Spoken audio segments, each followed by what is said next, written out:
Sveiki un laipni lūgti manā kanālā. Šeit mēs ienirstam dziļāk apziņas spēkā, iedvesmā un pašizziņā. Pirmā nodaļa. Vai cilvēks var noteikt kādu lietu un panākt, lai tā notiek? Pilnīgi noteikti var. Cilvēks vienmēr ir noteicis to, kas parādās viņa pasaulē, un šobrīd turpina noteikt to, kas tajā parādās, un tā būs vienmēr, kamēr vien cilvēks apzinās sevi kā cilvēku. Neviena lieta nav parādījusies cilvēka pasaulē, ja viņš pats nav noteicis, ka tai tur jābūt. Tu vari to noliegt, bet, lai kā censtos, tu to nespēsi atspēkot, jo šī noteikšana balstās uz nemainīgu principu. Lietas neparādās tāpēc, ka tu tās pavēli ar vārdiem vai skaļiem apgalvojumiem. Šāda tukša atkārtošana biežāk apliecina pretējo. Noteikšana vienmēr notiek apziņā. Tas ir, ik viens cilvēks ir apzināts par to, kas viņš ir noteicis būt. Pat mēms cilvēks, nelietojot vārdus, apzinās, ka ir mēms. Tātad viņš apzināti nosaka sevi kā mēmu.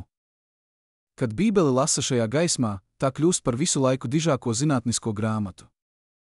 Tā vietā, lai uz Bībeli raudzītos kā uz seno civilizāciju vēstures grāmatu vai Jēzus neparastās dzīves biogrāfiju, saskati to kā lielu psiholoģisku drāmu, kas notiek cilvēka apziņā.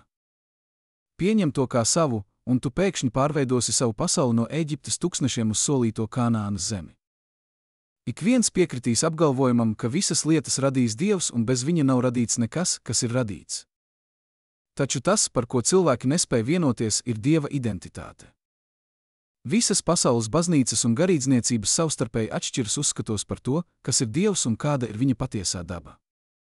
Taču Bībele nepārprotami pierāda, ka Mūzes un pravieši bija vienoti izpratnē par Dieva identitāti un dabu. Jēzus dzīve un mācības ir pilnīgā saskaņā ar seno praviešu atklāsmēm.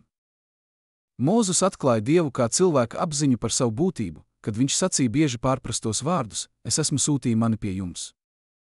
Dāvids dziedāja savos psalmos: Apstājies un zini, ka es esmu Dievs. Jesej paziņoja: Es esmu tas kungs, un cita nav. Nav cita dieva kā es. Es tevi apjozu, kaut arī tu mani nepazini. Es radu gaismu un radu tumsu, es daru mieru un radu ļaunumu. Es, tas kungs, daru visas šīs lietas. Apziņa par savu būtību kā Dievs ir simtiem reižu apliecināta jaunajā derībā. Lūk, daži piemēri: Es esmu gans. Es esmu durvis. Es esmu augšām celšanās un dzīvība. Es esmu ceļš. Es esmu alfa un omega. Es esmu sākums un gals. Un vēl, ko jūs sakāt, kas es esmu? Nav teikts: Es, Jēzus, esmu durvis. Es, Jēzus, esmu ceļš, un nav sacīts, ko jūs sakāt, kas es, Jēzus, esmu. Skaidri ir teikts: Es esmu ceļš. Apziņa par savu būtību ir durvis, caur kurām dzīves izpausmes ienāk redzamajā pasaulē. Apziņa ir augšām celšanas spēks, tā augšām ceļ to, par ko cilvēks ir apzināts būt. Cilvēks vienmēr ārēji atspoguļo to, ko iekšēji apzinās par sevi. Tā ir patiesība, kas dara cilvēku brīvu, jo cilvēks vienmēr pats sevi iesloga vai pats sevi atbrīvo. Ja tu, lasītāji, atsakies no visiem saviem līdzinējiem uzskatiem par Dievu kā kaut ko ārēju un pieņem Dievu kā savu paša apziņu, tā, kā to darīja Jēzus un pravieši, tu pārveidosi savu pasauli ar izpratni, ka es un mans tēvs esam viens. Šis apgalvojums: Es un mans tēvs esam viens, bet mans tēvs ir lielāks par mani, šķiet mulsinošs, bet raugoties uz to kontekstā ar Dieva identitāti, tas kļūst ļoti atklājošs.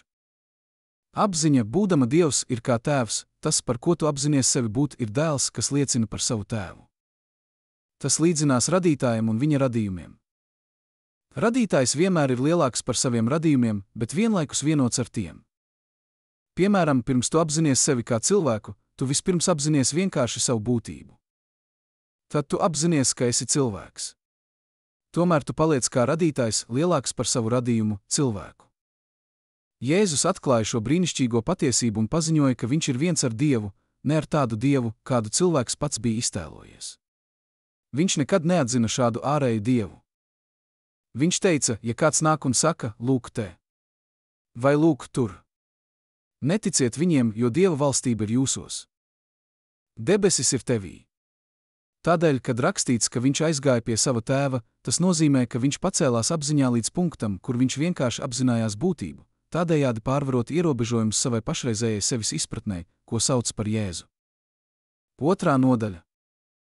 Apziņā par savu būtību viss ir iespējams. Viņš teica, tu noteiksi kādu lietu, un tā piepildīsies. Tas ir viņa noteikums, pacelšanās apziņā līdz sajūtai, ka vēlamais jau ir dabisks. Kā viņš izteicās, un, ja es tikšu paaugstināts, es pievilkšu visus pie sevis. Ja es tikšu pacelts apziņā līdz vēlamās lietas dabiskumam, es pievilkšu šīs vēlmes izpausmi pie sevis. Jo viņš saka, neviens nenāk pie manis, ja vien tēvs, kas ir manī, viņu nepievilkts, un es un mans tēvs esam viens. Tātad, apziņa ir tēvs, kas pievelk dzīves izpausmes pie tevis. Šobrīd tu savā pasaulē pievelc to, par ko esi apzināts būt. Tagad tu vari saprast, ko nozīmē tev jāpiedzimst no jauna. Ja tu neesi apmierināts ar savu pašreizējo dzīves izpausmi, vienīgais veids, kā to mainīt, ir novērst uzmanību no tā, kas šķiet tik reāls, un pacelties apziņā uz to, kas tev patiesi ir vēlams. Tu nevari kalpot diviem kungiem, tāpēc, lai novērstu uzmanību no viena apziņas stāvokļa un pāriet uz citu, tev ir jāmirst vienam un jādzīvo citā. Jautājums, ko jūs sakāt, kas es esmu? Nav adresēts cilvēkam vārdā Pēteris no kāda vārdā Jēzus.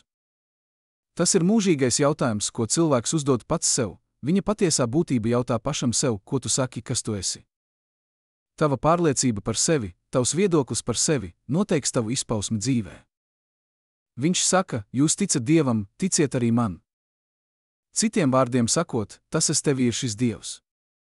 Tāpēc lūgšana ir sevis atzīšana par to, kas tev šobrīd ir vēlams, nevis kā lūgums kādam ārējam dievam, kas nepastāv.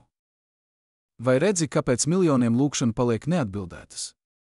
Cilvēki lūdzas dievam, kas neeksistē. Piemēram, būt apzinātam par to, ka esi nabadzīgs, un lūgt bagātību, nozīmē saņemt to, par ko esi apzināts būt, proti nabadzību. Lai lūgšanas būtu veiksmīgas, tām jābūt kā apstiprinājumam, nevis lūgumam. Tātad, ja tu vēlies lūgt bagātību, novērsies no nabadzības tēla, noliedzot savu maņu liecības un pieņem bagātības apziņu. Ir sacīts, ka tu lūdz ieej slepenībā un aizver durvis. Un tavs tēvs, kas redz slepenībā, tev atmaksās atklāti. Mēs jau esam identificējuši tēvu kā apziņu par savu būtību. Tāpat esam identificējuši durvis kā apziņu par savu būtību. Tātad, aizvērt durvis nozīmē izslēgt to, ko es šobrīd apzinos būt, un apzināti pieņemt sevi kā to, ko vēlos būt. Tajā brīdī, kad mana apziņa nostiprinās līdz pārliecībai, es sāku sev pievilkt sava apgalvojuma pierādījumus. Nekad nejautā, kā šīs lietas notiks, jo neviens cilvēks nezina šo ceļu. Neviena izpausme nezina, kā vēlamais materializēsies. Apziņa ir ceļš vai durvis, caur kurām viss izpaužas. Viņš teica, es esmu ceļš. Nevis es, Jānis Kalniņš, esmu ceļš, bet es esmu, apziņa par būtību ir ceļš, caur kuru nāk vēlamais. Zīmes vienmēr seko, nekad neiet pa priekšu. Lietām nav realitātes ārpus apziņas. Tāpēc vispirms iegūsti apziņu, un lieta ir spiesta parādīties. Ir teikts, meklējiet vispirms debesu valstību, un visas lietas jums tiks pievienotas. Vispirms iegūsti to apziņu, ko meklē, un atstāj lietas mierā. Tas ir tas, ko nozīmē, tu noteiksi kādu lietu, un tā piepildīsies. Pielieto šo principu, un tu sapratīsi, ko nozīmē pārbaudi mani un redzi. Marijas stāsts ir katra cilvēka stāsts. Marija nebija sieviete, kas mistiskā veidā dzemdēja kādu vārdā Jēzus. Marija ir tava apziņa par savu būtību, kas vienmēr paliek šķīsta, lai arī cik daudz vēlmi tā radītu. Apskati sevi kā šo šķīsto Mariju, tu sevi pats ieņem caur vēlmi, kļūsti viens ar savu vēlmi, līdz tā kļūst par tevi pašu un dzimst kā realitāte. Piemēram, par Mariju, tagad zini, ka tā esi tu pats, ir teikts, ka viņa nepazina nevienu vīrieti, bet tomēr viņa ieņēma. Tas nozīmē, tev, Jāni Kalniņ, nav pamata ticēt, ka tas, ko vēlies, ir iespējams, taču atklājot, ka tava apziņa ir Dievs, tu dari šo apziņu par savu vīru un ieņem vīriešu bērnu izpausmi. Jo tavs radītājs ir tavs vīrs, viņš ir kungs Cebauts, viņa vārds, visas zemes dievs viņš tiks saukts.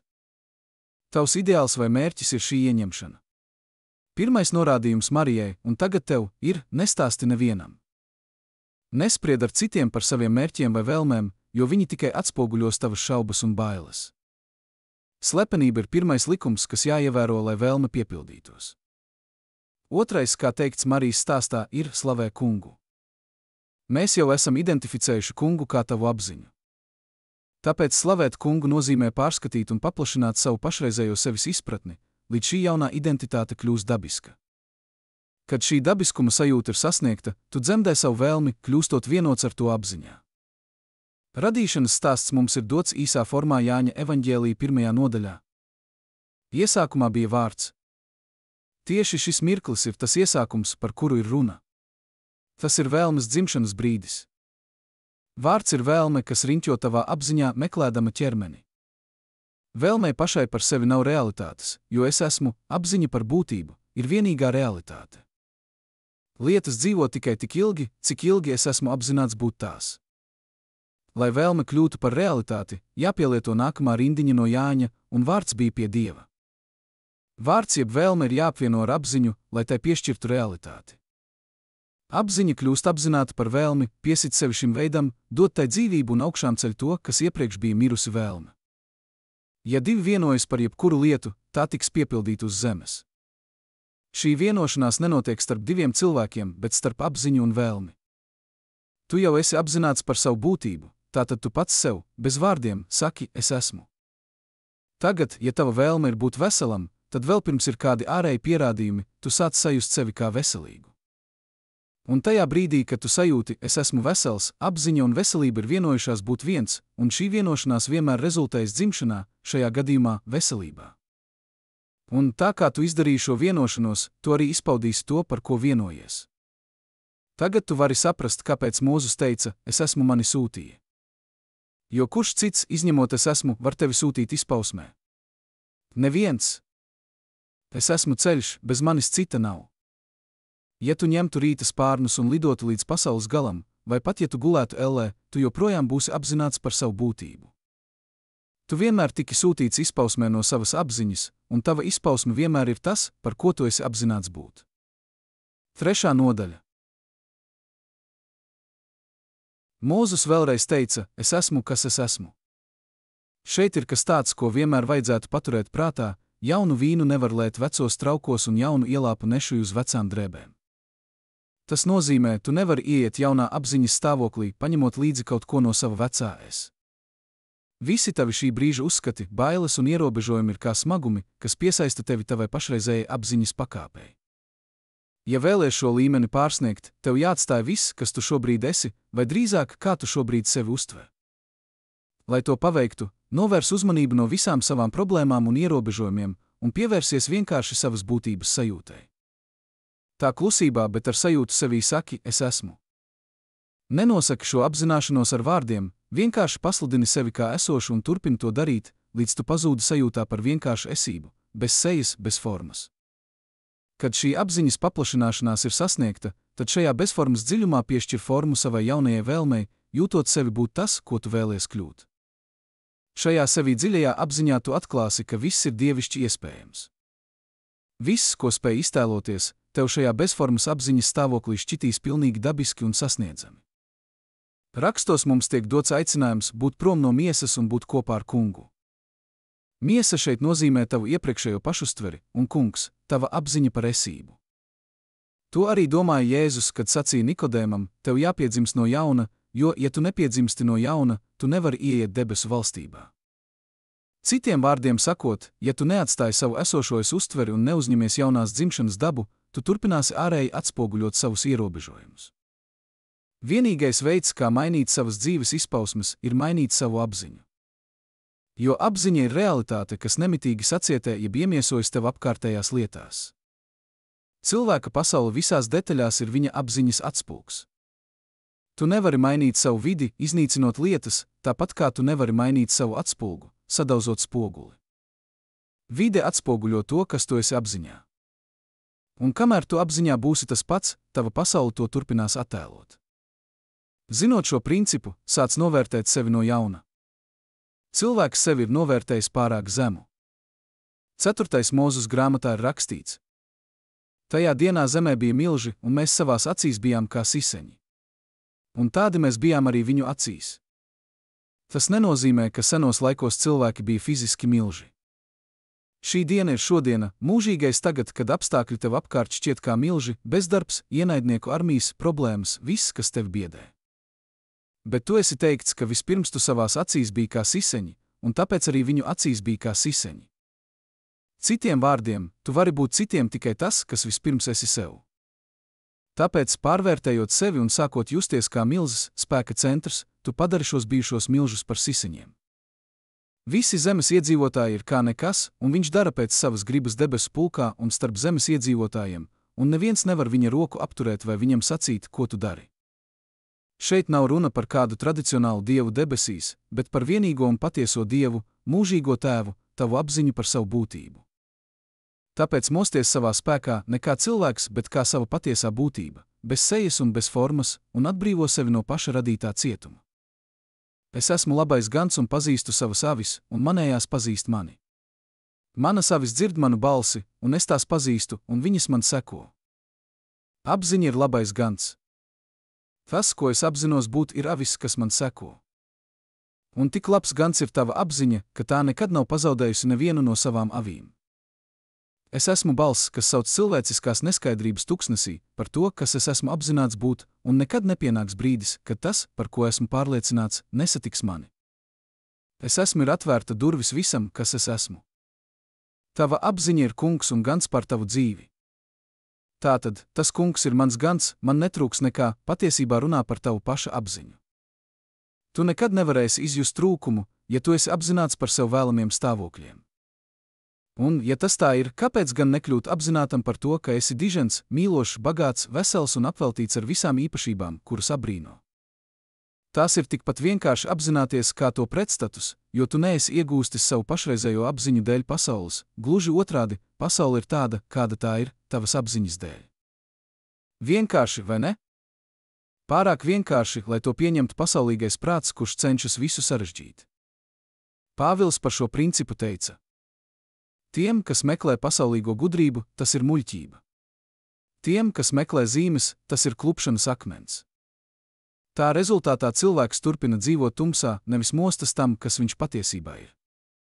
Cilvēks tik ilgi ir pielūdzis paša veidotus tēlus, ka šī atklāsme sākumā viņam šķiet zaimojoša, jo tā nozīmē nāvi visiem viņa iepriekšējiem uzskatiem par dievu ārpus sevis. Šī atklāsme atnes izpratni, ka es un mans tēvs esam viens, bet mans tēvs ir lielāks par mani. Tu esi viens ar savu pašreizējo izpratni, bet tu esi lielāks par to, ko šobrīd apzinies būt.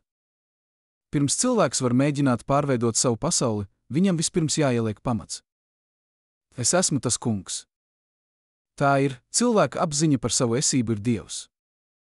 Kamēr šī pārliecība nav pilnīgi nostiprināta, cilvēks atkal un atkal kritīs atpakaļ veco uzskatu verdzībā. Ja jūs neticat, ka es esmu viņš, jūs mirsiet savos grēkos.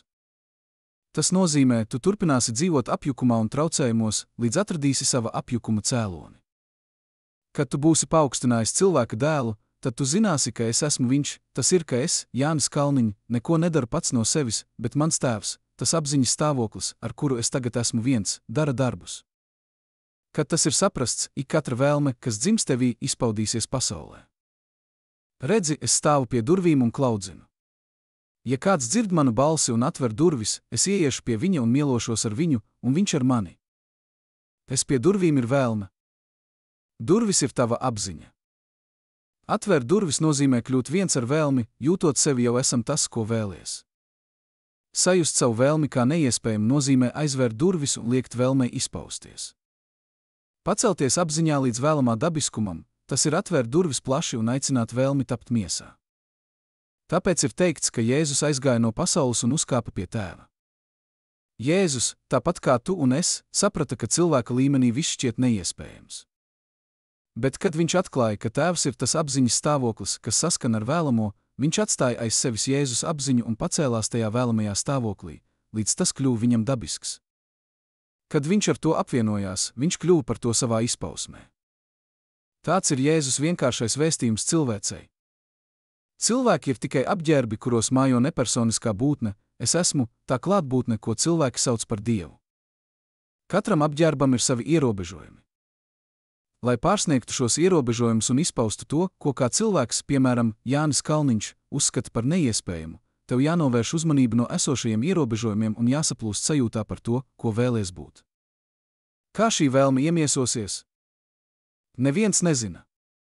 Jo es, vai šī jauniegūtā apziņa, man ir ceļi, kurus jūs nepazīstat. Nespekulē par to, kā tas notiks. Jo spekulācija ir pierādījums, ka tu vēl neesi sasniedzis vēlamā dabiskumu, un tāpēc esi pilns ar šaubām. 4. nodaļa. Tev ir teikts: ja kādam trūks gudrības, lai viņš lūdz no Dieva, kas visiem dāsni dod un nepārmet, un tā viņam tiks dota. Bet lai viņš lūdz ticībā, nešauboties, jo šaubīgais ir kā jūras vilnis, kuru vējš mētā un šauda. Un lai tāds cilvēks nedomā, ka viņš kaut ko saņems no tā kunga. Tu redzi, kāpēc šis paziņojums ir izteikts, jo tikai uz ticības klints var kaut kas tikt uzcelts. Ja tev nav apziņas par to, ko tu vēlies, tad tev nav arī cēloņa vai pamata, uz kura šī vēlme var tikt balstīta. Apziņas apliecinājuma pierādījums ir atrodams vārdos: paldies tev, Tēvs. Kad tu nonāc pateicības priekā līdz brīdim, ka patiešām jūties pateicīgs par kaut ko, kas vēl nav redzams ar maņām, tu noteikti esi kļuvis viens ar savu vēlmi apziņā. Dievs, tava apziņa, netiek apsmiets. Tu vienmēr saņem to, par ko esi apzināts būt, un neviens nepateicas par kaut ko, ko nav saņēmis. Paldies, Tēvs nav kā burvju formula, kā to bieži mēdz lietot cilvēki. Tev nekad nav skaļi jāizsaka šie vārdi. Princips darbojas, kad tu paceļies apziņā līdz brīdim, kad jūties patiesi pateicīgs un priecīgs par jau saņemto vēlmi. Tajā brīdī vēlme, kas iepriekš bija tikai doma, kļūst par pieņemtu dāvanu, un tava ticība kļūst par vielu, kas šo vēlmi apģērbi. Šī apziņas pacelšanās ir garīgā laulība, kur divi kļūst par vienu un to atspulgs tiek izpausts uz zemes. Jo visu, ko lūgsiet manā vārdā, to es jums došu. Visu ir ļoti plaša mēraukla, tas ir bez nosacījumu. Nav svarīgi, vai sabiedrība to uzskata par pareizu vai nepareizu, vienīgais jautājums ir: vai tu to patiešām vēlies? Vai tu to dziļi sirdī iekāro? Ja atbilde ir jā, tad dzīve tev to dos, ja vien tu lūdz viņa vārdā. Viņa vārds nav vārds, ko izrunā ar lūpām. Tu vari bezgalīgi lūgt Dieva, Jehovas vai Kristus Jēzus vārdā un lūgt veltīgi. Vārds nozīmē dabu. Tātad, kad tu lūdz saskaņā ar vēlmes dabu, rezultāti vienmēr seko. Lūgt vārdā nozīmē pacelties apziņā un kļūt vienam ar vēlmes dabu. Kad tu pacelies līdz šai dabai, tu kļūsti par šo lietu savā izpausmē. Tāpēc ir teikts: ko vien jūs vēlaties, kad lūdzat, ticiet, ka jūs to jau esat saņēmuši, un jūs to saņemsiet. Lūgšana, kā jau iepriekš apspriedām, ir atzīšana, un pavēle ticēt, ka jūs jau saņemat, ir pirmajā personā, tagadnē. Tas nozīmē, ka tev jākļūst par to pēc dabas, pirms tu to vari saņemt. Lai ieietu šajā dabā viegli, ir nepieciešama vispārēja piedošana. Ir teikts: piedodiet, ja jums ir kas pret kādu, lai arī jūsu Tēvs debesīs jums piedotu. Bet ja jūs nepiedodat, tad arī jūsu Tēvs nepiedos. Tas neatiecas uz kādu ārēju dievu, kurš ir vai nu apmierināts, vai neapmierināts ar tavu uzvedību. Šeit runa ir par apziņu kā dievu. Ja tu savā apziņā tur ļaunu pret kādu cilvēku, tu piesaisti šo stāvokli savai pasaulē. Atbrīvot cilvēku no nosodījuma nozīmē atbrīvot pašam sevi, lai paceltos uz jebkuru nepieciešamo līmeni. Tāpēc ir teikts: nav nekādas nosodīšanas tiem, kas ir Kristu Jēzū. Ļoti laba prakse pirms meditācijas ir atbrīvot visus cilvēkus no vainas sajūtas. Likums nekad netiek pārkāpts, un tu vari droši paļauties, ka katra cilvēka priekšstats par sevi būs viņa atlīdzība. Tātad tev nav jāraizējas par to, vai kāds saņem to, ko tu uzskati, ka viņš pelna. Dzīve nekļūdās. Tā vienmēr cilvēkam dod to, ko viņš vispirms ir devis pats sev. Tas mūs noved pie bieži pārprastās Bībeles tēmas par 10. tiesu, tithe. Dažādi skolotāji ir paverdzinājuši cilvēkus ar šo jautājumu, jo paši neizprotot šī principa būtību un baidoties no trūkuma, viņi ir mācījuši, ka 10. daļa ienākumu jāziedo Dievam. Viņi bieži ļoti skaidri norāda, ka, ja tu ziedo 10. daļu savai organizācijai, tu to dod Dievam, jeb pildi 10. tiesu. Bet atceries, es esmu tas kungs. Tava apziņa par būtību ir Dievs, kuram tu dod. Un tu vienmēr dod Dievam, kad kaut ko apgalvo par sevi. Tāpēc, kad tu saki, es esmu bagāts, tu šo īpašību piešķir Dievam. Un tava apziņa, kas neizšķir personības, tev to atgriezīs pārpārēm, kopā saprasētu, sakratītu un pāri plūstošu. Apziņa par esību nav nekas tāds, ko varētu definēt vai nosaukt. Teikt, ka Dievs ir bagāts, dižens, mīlošs vai gudrs, ir mēģināt definēt to, ko nevar definēt. Dievs nav nekas, ko varētu nosaukt vārdā. Tāpat 10. tiesa ir vajadzīga, un tu to dod Dievam, bet no šī brīža dod tikai īstajam Dievam, savai apziņai. Un piešķir viņam tās īpašības, kuras tu kā cilvēks vēlies izpaust - diženumu, bagātību, mīlestību, gudrību. Nedomā, kā šīs īpašības tiks izpaustas, jo dzīvē ir ceļi, kurus tu kā cilvēks nepazīsti. Tās ceļi ir neizdibināmi. Bet es tev apliecinu, tajā dienā, kad tu apgalvosi šīs īpašības ar pārliecību, tavi apgalvojumi tiks piepildīti. Nav nekā apslēpta, kas netaps atklāts. Un tas, kas runāts slepenībā, tiks izkliegts no jumtiem. Tas nozīmē tavas slepenās pārliecības par sevi, šie apgalvojumi, ko neviens cits nezina, ka tiem patiesi tici, tie tiks izpausti tavā pasaulē. Jo tavas pārliecības par sevi ir tava iekšējā Dieva vārdi, kuri ir gars, un tie nevar atgriezties tukši, bet tiem jāizdara tas, kam tie tika sūtīti. Tu šobrīd sauc no bezgalīgā laukuma to, par ko esi apzināts būt, un neviena pārliecība nepazudīs, ik viena tevi atradīs. 5. nodaļa. Es esmu vīnakoks, un jūs esat zari. Apziņa ir šis vīnakoks, un tās īpašības, par kurām tu šobrīd esi apzināts būt, ir kā zari, kurus tu baro un uzturi dzīvus. Tāpat kā zaram nav dzīvības, ja tas nav sakņots kokā, arī lietām nav dzīvības, ja tu par tām neesi apzināts.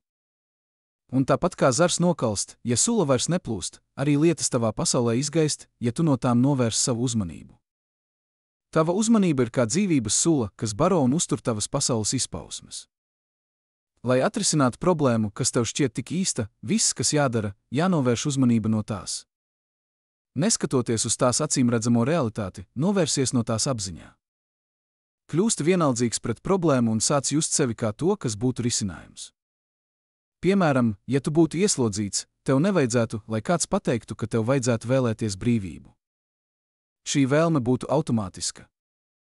Tātad, kāpēc skatīties uz cietuma sienām? Novērs uzmanību no ieslodzījuma un sāc justies brīvs.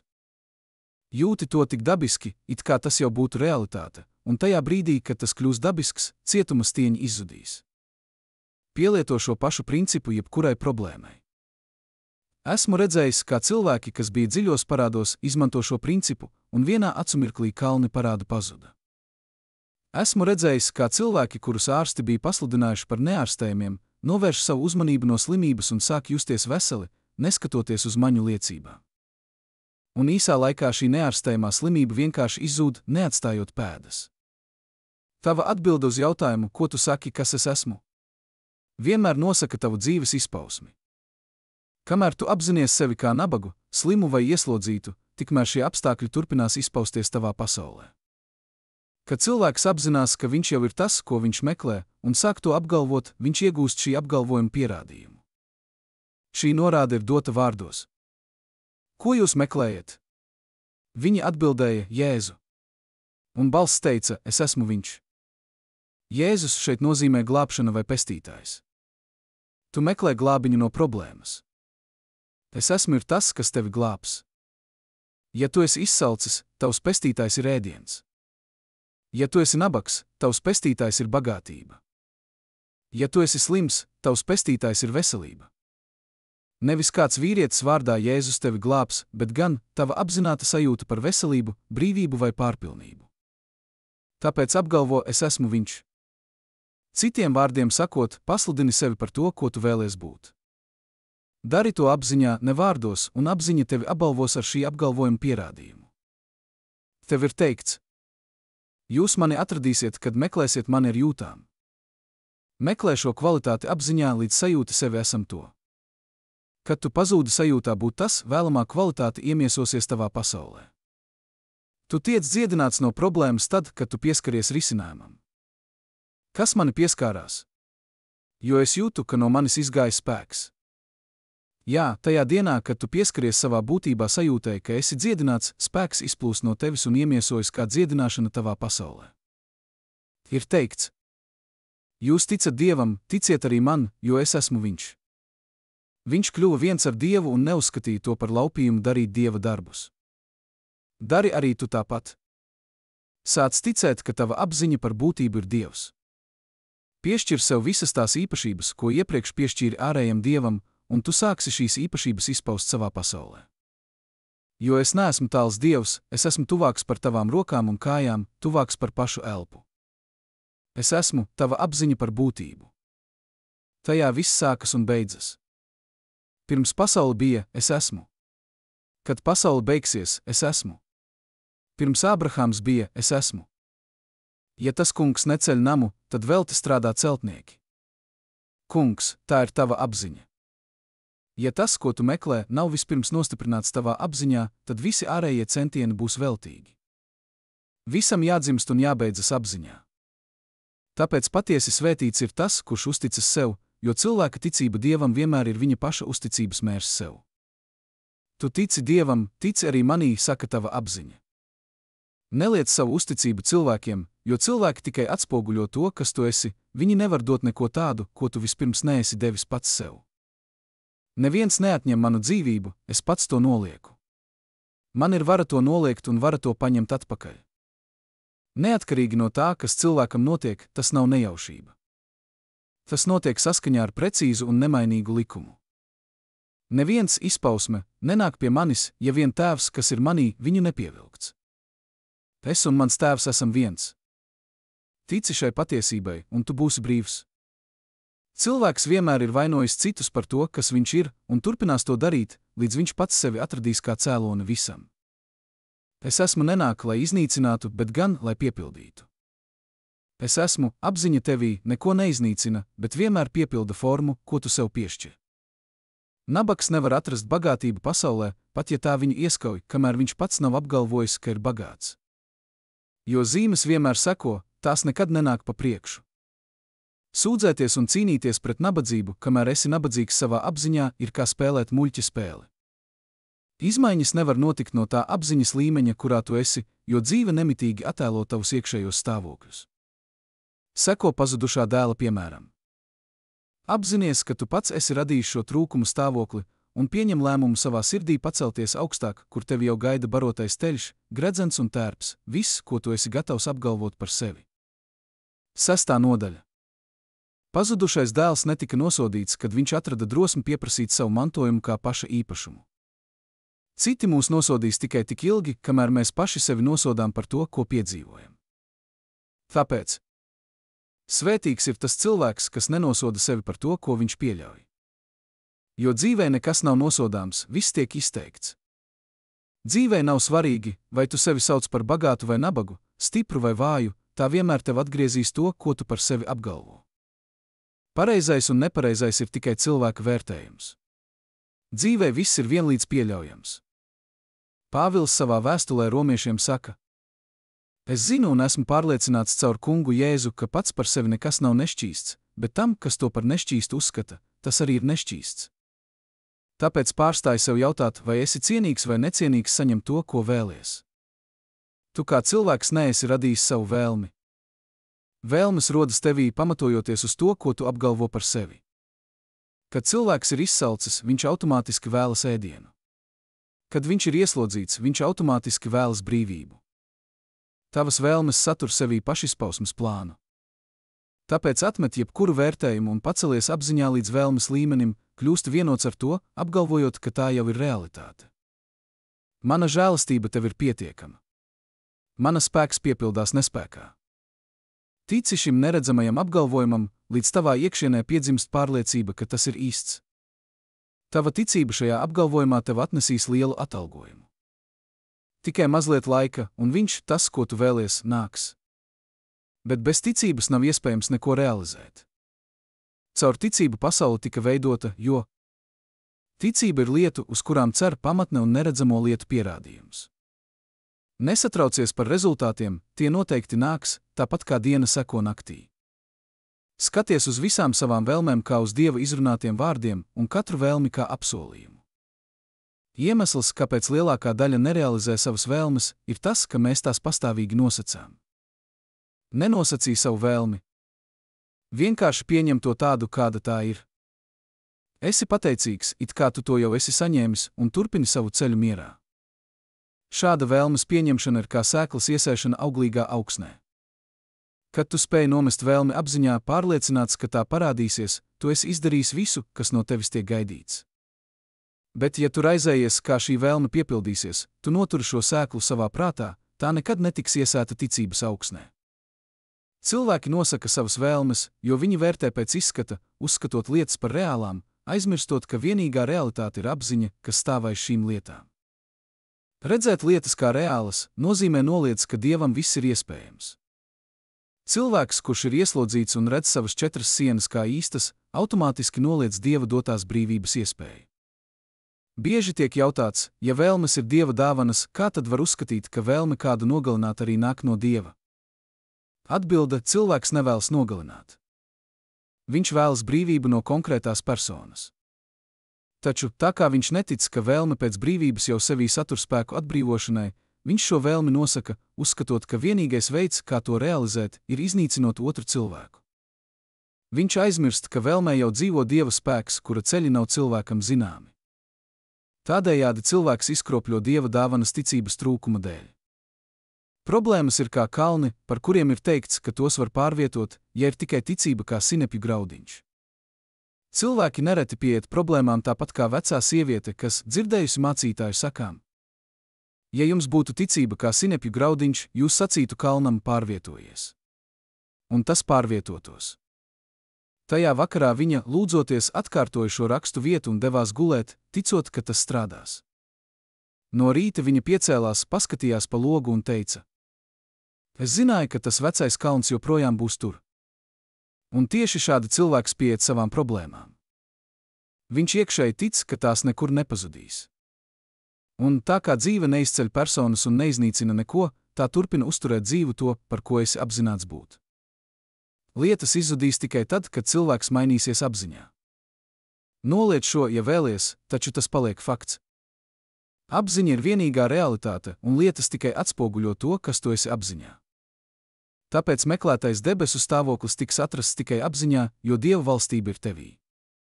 Tā kā Dieva griba debesīs vienmēr notiek uz zemes, tu šodien dzīvo debesīs, kuras esi sevī izveidojis. Jo šeit, uz šīs pašas zemes, tavas debesis atklājas. Dieva valstība patiesi ir tev līdzās. Tagad ir pieņemamais laiks. Tātad radi jaunas debesis, ieej jaunā apziņas stāvoklī un parādīsies jauna zeme. Iepriekšējās lietas aizies.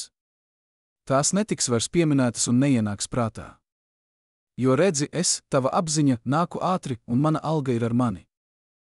Es esmu bezvārds, bet pieņem jebkuru vārdu, dabū, ko tu man piešķir. Atceries, tas esi tu pats. Tāpēc katrs priekšstats, ko tu par sevi turi, katra dziļa pārliecība, ir tas, kas tu parādīsies kā būt. Jo Dievs nav apmānāms. Tagad ļauj man mācīt tevi dzīves zvejas mākslā. Rakstos ir teikts, ka mācekļi zvejodami visu nakti neko nenoķēra. Tad Jēzus parādījās un teica viņiem mest tīklus vēlreiz, tajos pašos ūdeņos, un šoreiz viņu tīkli plīsa no zivju pārpilnības. Šis stāsts šodien notiek tavā iekšienē, lasītāji. Tevī ir visi nepieciešamie elementi, lai zvejotu. Bet līdz brīdim, kad tu atklāsi, ka Jēzus Kristus, tava apziņa, ir kungs, tu zvejosi tumsā, cilvēka neziņā. Tu meklēsi lietas, domājot, ka tās ir reālas, un izmantosi cilvēcīgo ēsmu, pūles un cīņu, lai kaut ko sasniegtu. Taču tas viss būs veltīgi. Kad tu atklāsi, ka tava apziņa ir Kristus, tu ļausi tai vadīt tavu zveju. Tad tu zvejosi apziņā, un tava vēlme būs zivis, ko noķersi. Jo tavs vienīgais dzīvais okeāns ir tava apziņa. Ja tu vēlies noķert kaut ko lielāku par savu pašreizējo līmeni, tev jāiziet dziļākos ūdeņos. Tas nozīmē atstāt aiz sevis visas problēmas un ierobežojumus, novēršot uzmanību no tiem. Vēršoties sevī atkārto: es esmu. Es esmu. Es esmu. Neapzīmē šo sajūtu, vienkārši jūties kā būtība. Un bez brīdinājuma tu sajutīsi, kā noņem enkuru, kas tevi turēja seklumā, un tu pāriesi dziļumā. Šo sajūtu parasti pavada iekšēja izplašanās sajūta. Tu jutīsies, it kā augtu. Nebaidies, drosme ir nepieciešama. Tu nenomirsi, nomirs tikai tavi ierobežojumi. Jo tie eksistē tikai tavā apziņā. Šajā izplastajā apziņā tu atradīsi sevī spēku, kādu nekad nebija iedomājies. Lietas, kuras tu kādreiz vēlējies, tagad kļūs par zivīm, ko noķersi šajā dziļumā. Jo tu būsi pazaudējis apziņu par savām problēmām, un tagad visvienkāršākā lieta pasaulē būs sajust sevi kā vienotu ar to, ko vēlies. Jo es esmu, tava apziņa ir augšām celšanās un dzīvība. Tu piešķir šo spēku savai vēlmei, kad saki: es esmu bagāts, es esmu brīvs, es esmu vesels. Kad šīs sajūtas nostiprinās tavā būtībā, tavs bezformas es pieņemšu šo sajūtu formu. Tu tiksi krustā sists pie šīm sajūtām, un tās dzims dzīvē kā realitāte. Un tāpat kā zaglis naktī, šīs kvalitātes tevi pārsteigs negaidīti. Pasaule tevi pieskarsies un redzēs, ka tu esi miesa un asinis, jo tu sāksi nest augļus no šīm jaunajām īpašībām. Tā ir dzīves izpausmes veiksmīgās zvejas māksla. Līdzīgi stāstam par Danielu lauvu bedrē, kurš novērsa skatu no lauvām un raudzījās uz augšu, uz gaismu, kas bija viņa dievs, arī tu, atrodoties savas problēmas būrī, novērs uzmanību no tām un raugies tikai uz savu vēlmi. Ticībā turpini apzināties sevi kā to, ko tu vēlies būt, un tu arī atradīsi atvērtas durvis. Tāpat kā stāstā par atrājēju un 3 eļļas pilieniem. Pravietis teica, ko tev ir mājās? Viņa atbildēja, 3 pilieni eļļas. Tad viņš sacīja: ej, aizņemies traukus. Kad atgriezies, aizver durvis un sāc liet.